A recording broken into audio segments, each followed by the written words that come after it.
All right, what's up, ladies and gentlemen? It is in the morning. I'm looking super fresh, as you can tell. But my good friend Mitch, who I'll show a little clip of here, just barely sent me a text, and he was like, "Hey, I want to get into FPV. What should I get?" And immediately my mind jumped to buy the Nazgul Evoque 4S that's on sale at Race Day Quads right now. You buy it for regular price, but then you get a $200 gift card. And then I thought about it, and I was like, that might not be the best way to start, because there is a lot to FPV, and that's kind of what I want to talk about today. And this is not a flashy video. This is shot spur of the moment, but it's for my friends. So what I'm going to say is absolutely honest. I'm not trying to fool anybody. I'm pretty new to FPV. This is how I started, and I thought it was a pretty good start because I learned a lot. Let's just get into it straight away. So this is for Mitch, but anybody else who's new to this could be really beneficial, because I went through this stuff just barely. A lot of the guys in the FPV community who've been around for a long time will have different opinions, because they've been flying quads for a long time. They're used to repairing, they're used to building. So when it comes to something like the DJI FPV, they're very like, oh no, that's not a good, don't even touch it. My opinion is completely different, because as a beginner, that was an awesome gateway and got me into it, and really made a huge difference. So let's go for it. Okay, so here we have this is my first hobby grade or pro grade 5-inch quad that I bought. This is the Lumineer QAVR. This is the second one that I bought that I'm still absolutely in love with. Actually, it's not the second one I bought. This isn't even the first one I bought. The first one I bought was this one. This is the ProTech, iFlight ProTech 35. And gosh, for a beginner FPV drone, not the best, I think. It's not super fun to fly. It'll still do some acro stuff. But, so I bought that first, thinking, oh, I'm a beginner, that's what I'm gonna buy. That was my first hobby grade one. The second hobby grade one I bought was this one. Very expensive, top of the line. Crashed it a couple of times and have had problems with it. This is the third one I bought. The Nazgul, which I recommend very highly. It's a really good drone. But it also takes a lot of getting used to. And when I say hobby grade, I mean that, because actually the very first drone I bought, well, okay, I'm sorry, I keep lying. This is such a mess. My very first, I'm getting the foot in there because I'm using this with my hand. This is not the very first drone that I bought. This was the very first FPV drone that I bought. And as you can see, it's had better days. And the gimbal's all mashed. So let's talk about this, right? The DJI FPV is really good for beginners, because you can take this thing off. I'm going to show you this one too. You can take this thing off in just like a normal FPV mode, or a normal like drone mode. It flies just like any other DJI drone. Very simple to fly, and you can kind of like work your way into flying acro.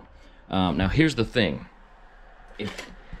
And some people do it, and I think it's a little crazy. But if you are like, I'm just going to go straight for acro with my quad, just go out, plug it in, and start flying acro, it's not going to end really well. It's really expensive. You need to start in a simulator, because even with hundreds and hundreds of hours in a simulator, I still crash often enough that don't tell my wife this, she's over there still hanging out in bed because I'm crazy. But I still probably spend about $150 a month on batteries, props, broken parts. And that's after hundreds of hours in the sim, because you are going to crash. It's just inevitable. And that's one thing that I really have loved about the Nazgul, is all I've had to replace on this so far, knock on wood, because other people have told me, oh, you know, I crashed it and bent a motor bell. This is a motor bell. Or I've crashed it and busted this, or it fell out of the sky, or whatever.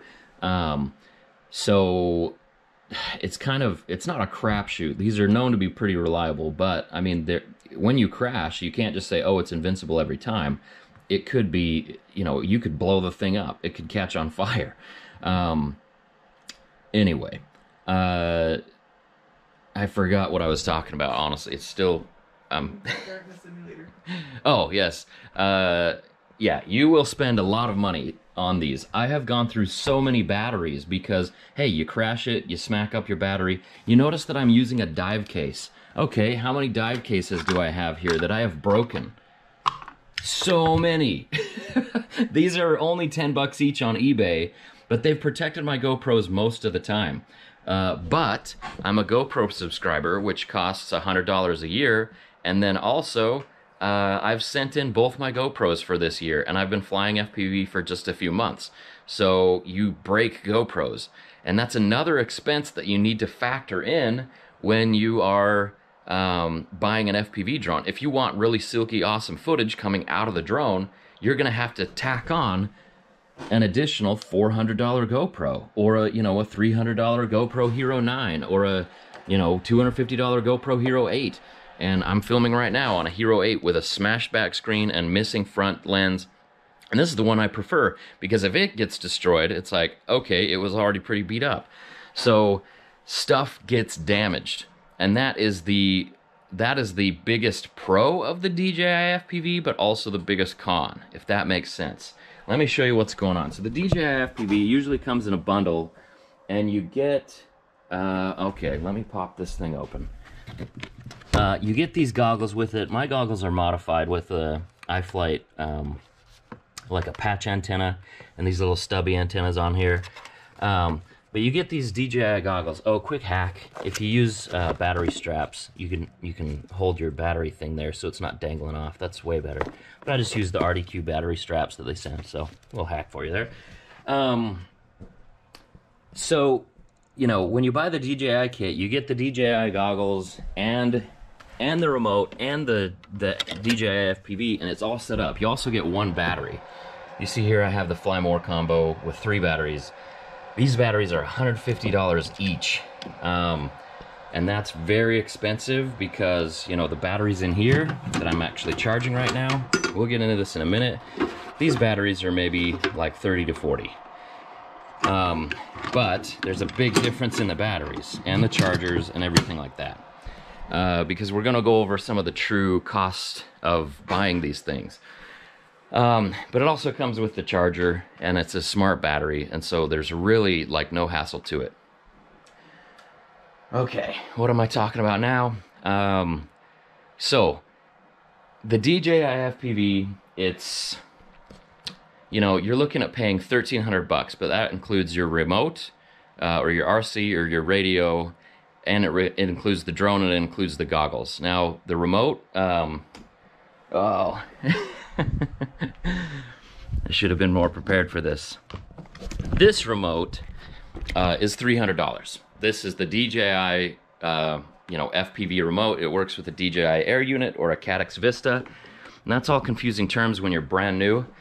But basically, it's nice because, you know, inside here, I'll show you this.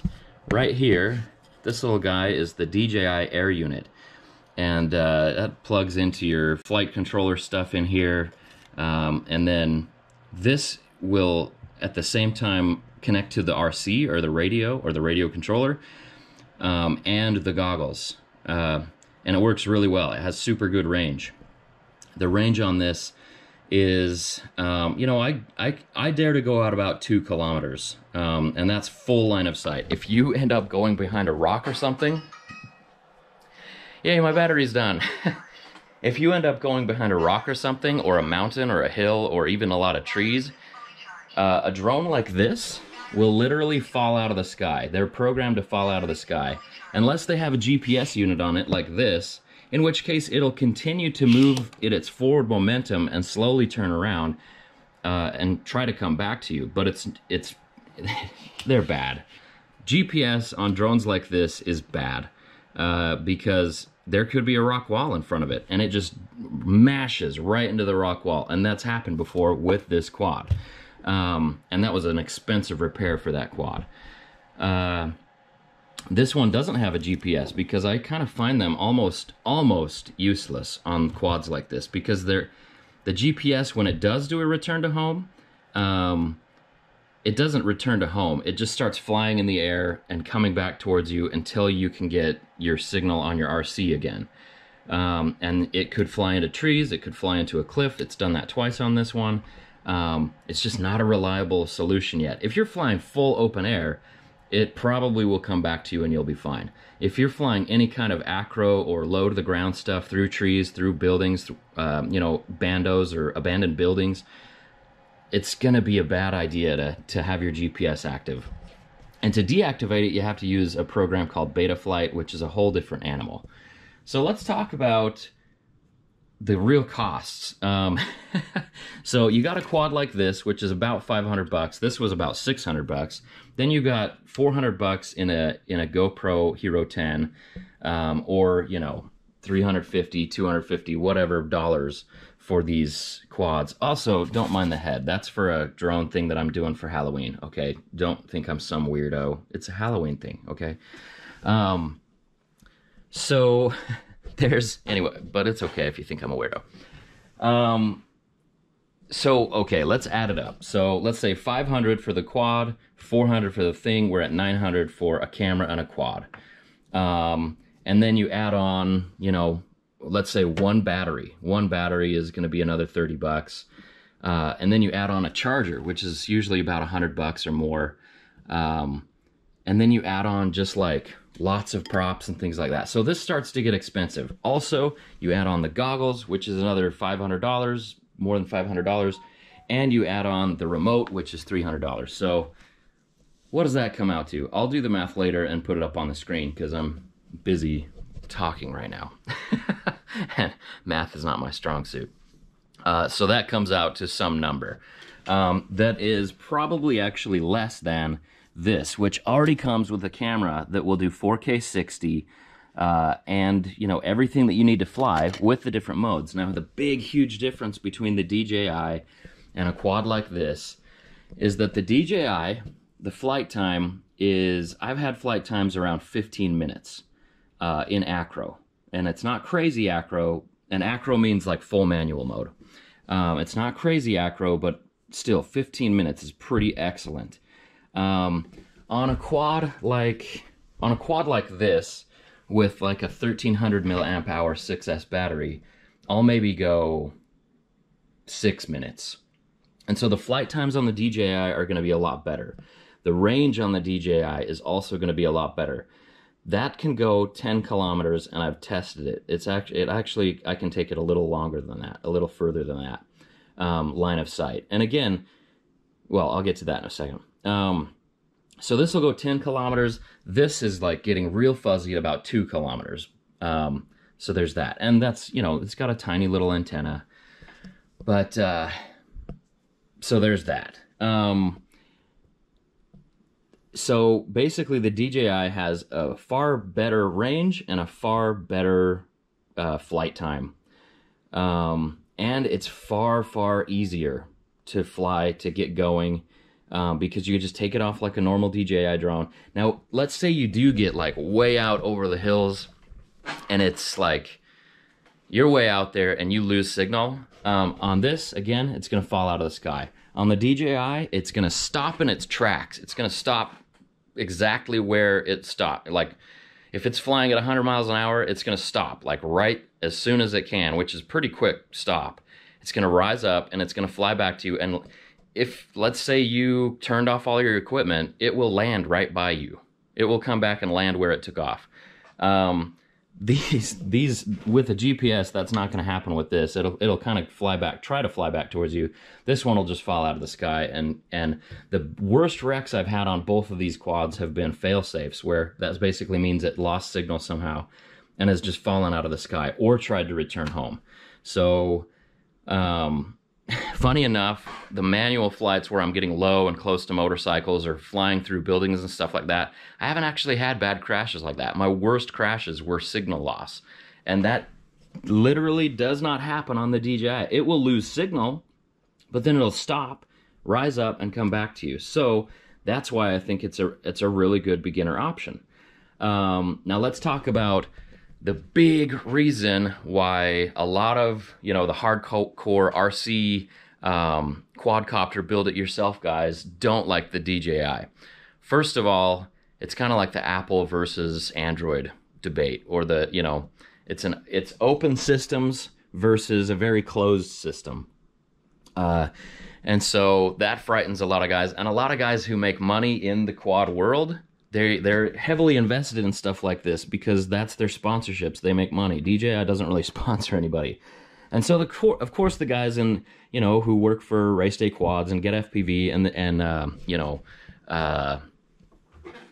Rotor Riot and stuff like that, they're going to want to sell this kind of stuff, but also DJI is going to pay them to promote the DJI too. There's a lot of politics and stuff like that that I was able to observe just in the FPV community from big names, because a lot of these guys, you know, Bardwell, Vanover, Ladrib, they're super cool guys. I'd want to hang out with all those guys, but they do get paid and they do have their names on FPV equipment. And so, you know, it's kind of like, I trust them to make right decisions. Like, for example, the props I'm using on here are the gem fans that Bardwell recommends, and they are by far the best props. However, this was Bardwell's, you know, recommended 5-inch quad, and you know, pre-built quad, and it's not that good, I don't think. You know, it's very expensive, and I just haven't found it to be very good. So there's that. Let's see. So really, for just starting out, you're going to spend a ton of time in the simulator, whether you start out with this or with the DJI. When it comes to the simulator, oh, my other battery's done. That's good. Okay, let's talk about charging batteries really quick. These batteries, you can see that it's in an ammo box here. Sorry, this thing's really loud and obnoxious. Let's wait till she's finished. Okay, she's finished. You can see I've got an ammo box here that my batteries go in. And yes, these batteries are cheaper than the DJI batteries. However, I've spent a lot of money on these batteries because they will get damaged really, really easily. You know, bad case, so will the DJI batteries. You know, if these things take a hit, or if these things take a hard enough hit, they are toast. Let me show you a battery that is like pretty questionable to keep flying with. If I can find it. Maybe it's here in my LiPo bag. So you have to have a bag like this. It's a LiPo safe bag. Because these LiPo batteries can blow up. They're, you know, everybody's like, oh, they're very safe. And they are, but I mean, if you damage them, you have to throw them away. You have to stick them in some salt water for a couple of days, discharge them, and then throw them out. And I've gone through so many. It's really irritating. Where's the one that's damaged that I can show you? I guess it doesn't matter. Anyway, it just looks pretty bad. This one's kind of beat up, you can see. But yeah, they can go bad for any number of reasons. If they get mashed up and their cells get ruined and you try to charge it, it could blow up. The other day, I noticed that my ammo box here was smelling like a marker, like a Sharpie marker. And I was like, what's up with that? So I Googled it. And they're like, if it smells like a sweet kind of varnish smell, then get rid of that battery ASAP, because it's like leaking lithium, which is harmful. And then your battery will also blow up your house. So it's like, oh my gosh, what am I... Whereas, oh, and also, you know, the charging cycle on this, you kind of have to know what to do with charging. Like, you have to know how many amps you do, how many volts you're going to put, you know. You have to kind of program this to the battery you're going. Oh, and then there's parallel charging, which is a whole other animal. And realistically, with the DJI batteries, yes, they are $150, but the combo comes with the charger and a battery. These things charge very, very quickly. They have an indicator of how much juice they have just by pressing that button. And these batteries, well, they last a lot longer, but they are also... what was I gonna say? Yeah, they're just smart. All you do is plug it into the DJI thing. They automatically charge to, yeah, you just plug it in here with this. So that goes into there. and then they automatically charge to the right thing. There's no programming with a, you know, janky charger. They just fill up, and then you unplug them, plug them into your DJI, and you fly. And so that's one thing that's really easy. So now there's the big question, that now that we're 20 minutes into this super raw, you know, great hair day thing, why in the world would I switch from the DJI system, which I'm saying is pretty excellent for beginners, to something like the Nazgul and deal with all the headaches of LiPo batteries and charging and props and building and repairs? Well, because I got to the point where the DJI was really fun to fly, and I was pretty brave with it. I'd get it pretty low and fly through some stuff. I'll show some clips, and I really enjoyed it. But all it took was one hit, and this thing was toast. The arm was busted, and it really wasn't that hard of a hit. And that was $700. And even if you have DJI Care Refresh, you're looking at, gosh, I think they charge you $250, and that's after you've paid $300 to purchase their Care Refresh program. But they'll send you a brand new drone if they deem that it was, you know, a just cause crash or something. I don't know. But they haven't always sent out drones for people. So if you crash the DJI, you're hosed big time. And so getting those low shots, getting flying bandos or abandoned buildings or brandos or, you know, brand new buildings under construction and stuff, or flying, you know, really close and low to motorcycles, or just flying daring kind of missions, the DJI is not the one you want. When you're flying really tight stuff, you want to fly one of these because, you know, you might smash a camera. You might smash, you know, a flight camera or a lens, or you might bend props or a motor bell or whatever. But realistically, it hasn't been that difficult to replace motor bells or replace motors or replace lenses or replace antenna or props. Props is the big thing. I just spent like $50 on props the other day, and I was like, this is insane. But the funny thing is for a 4-pack of these, it's $3 for a 4-pack of these props. For a 4-pack of the DJI props, it's, I think, $20. So again, there's that closed system versus, you know, just buy these cheap, excellent props from China. So that's kind of what it is. What it comes down to is, are you going to be crashing it a lot? Are you going to really be pushing it? That's when I want this. You know, because I can replace a GoPro, I can replace a lens, I can replace a motor, whereas on the DJI it's difficult. So really, my take is buy the DJI up front, learn how to fly, first of all, a drone, you know, kind of in this stable mode, like the DJI typical mode. Practice in the simulator a ton. Take your drone out, fly it in kind of the easy modes, the normal and the sport mode. Which the normal mode has, you know, obstacle avoidance and stuff. You can't run it into something. It's kind of awesome. Whereas sport mode, it will run into stuff. So I would get the DJI first and get used to things and fly kind of high acro, where you're up above the ground a ways. You're not doing real daring stuff, but you're just getting a feel of what real air feels like, because the sims are different. And once you're used to the DJI, Mitch, I would, Mitch is the guy who I'm making this video for, by the way, and all of you guys who are watching.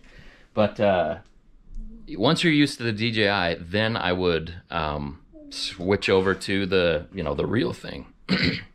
Or if you just like getting the real cinematic-y, flowy shots, the DJI works really good for it. And as you can see, you can attach a GoPro to the top of the DJI with a little accessory that I've got there.